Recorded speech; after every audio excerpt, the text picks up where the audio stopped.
isika tsy maintsy manao ny asan'izay naniraka raha mbola toandro. Avy ny alina ka tsy mahazo miasa ny olona.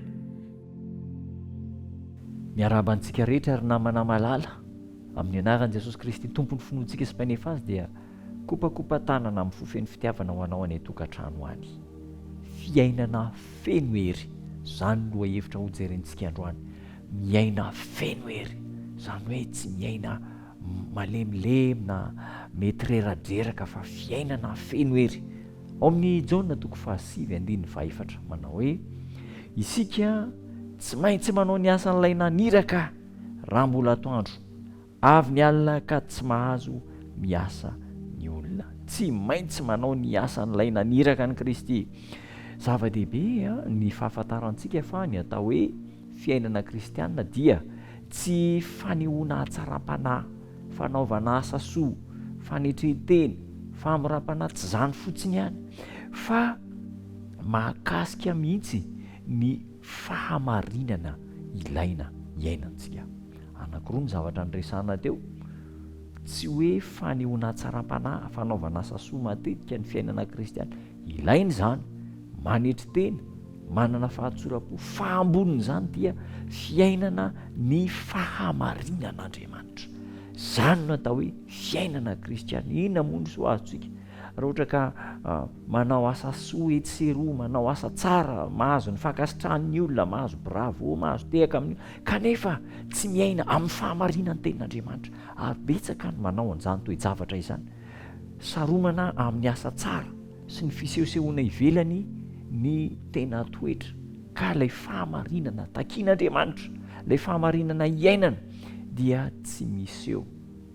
Toe-javatra mety fahita izany, fa ny tena kristianina dia izao, manana ny fahamarinana ary tsy maintsy miseho amin'ny asa tsara, amin'ny fiteny, amin'ny fomba mampanao, amin'ny asantsika eny ivelany. Zany no atao fiainana feno hery ary matanjaka izany fijoroana vavolombelona izany.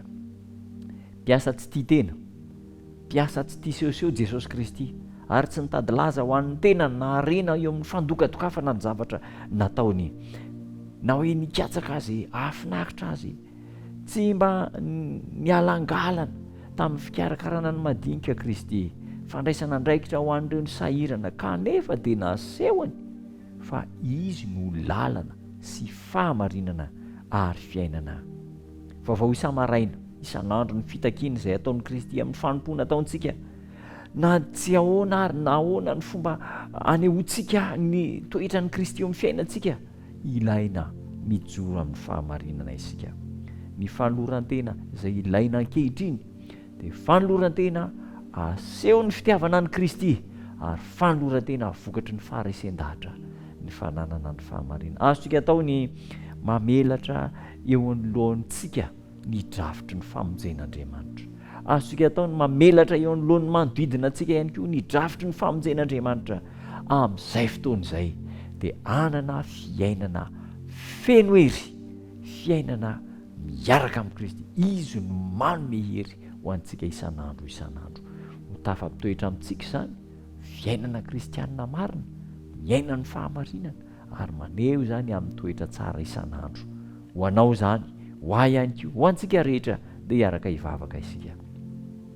Jesosy Tompo, misaotra anao izay fa enao ilay feno hery, enao ilay fahamarinana, enao ilay manana fitserana tian'izao tontolo izao. Omeo anay izany toetra anao izany, mba hanana toetra feno hery ho amin'ny tsara, feno hery ho amin'ny marina, feno hery ho amin'ny finoana izay tsirairay avy.